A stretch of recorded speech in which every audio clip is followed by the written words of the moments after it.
everyone is in fact ready. Great. And with 0 minutes and 0 seconds coming up, we'll get started. I hate gravity. Yes, this is something that I have said in the past. Now, let me give you a little bit of context. I was up on a 20-foot cliff above water, and people wanted me to jump. Now, you may be thinking of an old adage that goes something like this: if your friends jumped off a cliff, would you do it too? Well, quite frankly, I had no choice. My dad said I couldn't come down unless I jumped. Today, the topic I've decided to speak on is 20 years from now, you will be more disappointed by the things that you didn't do than by the ones you did do. We're going to be analyzing this in two main points. First, we are going to be looking at why people don't actually do their things, why they do not achieve or actually attempt to do things. And finally, we'll be looking at why we actually should attempt to do these things. Clearly, I agree with this topic, as my second point would suggest. So let's dive right into that first point: why people don't attempt things. Now, there are two main reasons that people don't actually attempt to do things. The first is that of fear. Now, we can recount a tale that is told in the Bible. It's a tale of the Israelites who had the promised land right before them. But they sent 12 spies in to look at the land and see if it was good. 2 came back and said it was ripe for the taking, that we should take our land that God has promised us. But 10 came back and said that the task is too great, that the warriors of that land were giant and that they could not overcome them. Because of this and because of their fear, they were paralyzed. They did not actually go into the land, and they did not claim what God had promised for them. Their fear stopped them from doing something that they desired to do. And because of that, they did not wait 20 years. They didn't look back 20 years. Instead, it was 40 years before they were able to enter their promised land. When we look at fear and when we look at our own lives, I can guarantee that every single person in this room has been afraid at some time. Me and my biggest fear a few years ago was public speaking.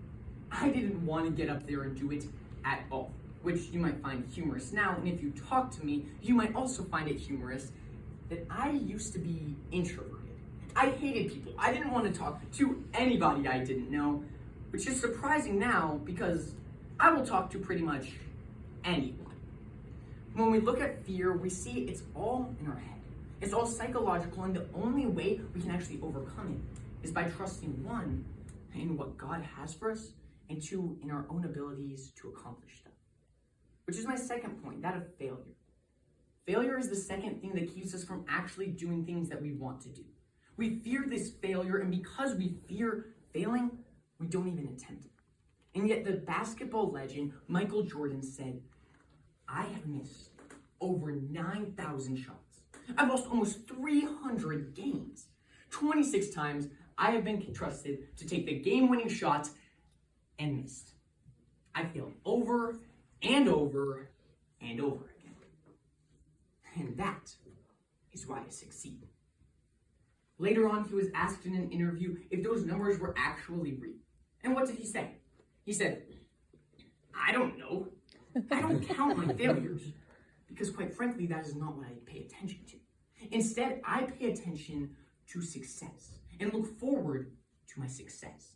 When we count on failures and when we are so focused on failing, we're almost guaranteed to fail. Because as the hockey star Wayne Gretzky said, "You missed 100% of the shots you don't take." Quite frankly, the only way to actually achieve something and to actually be successful is by attempting it. So let's get on to my final point in today's speech. Just do it. Whenever we examine something in our lives, whether we are afraid of doing it or whether we don't want to fail, I encourage you to actually just attempt to do it. George Clark was standing up there on that cliff, terrified of jumping off. He hates falling through the sky, and because of that, he yelled these words: "I hate gravity." And yet, I still jumped. The only reason I jumped was because my dad made me do it, but I still jumped. And I agree with this topic. If we do not actually attempt to do stuff, we will regret it a whole lot more than if we do attempt to do stuff.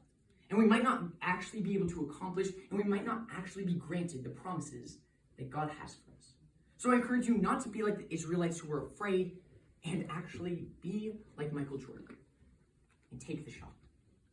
Thank you.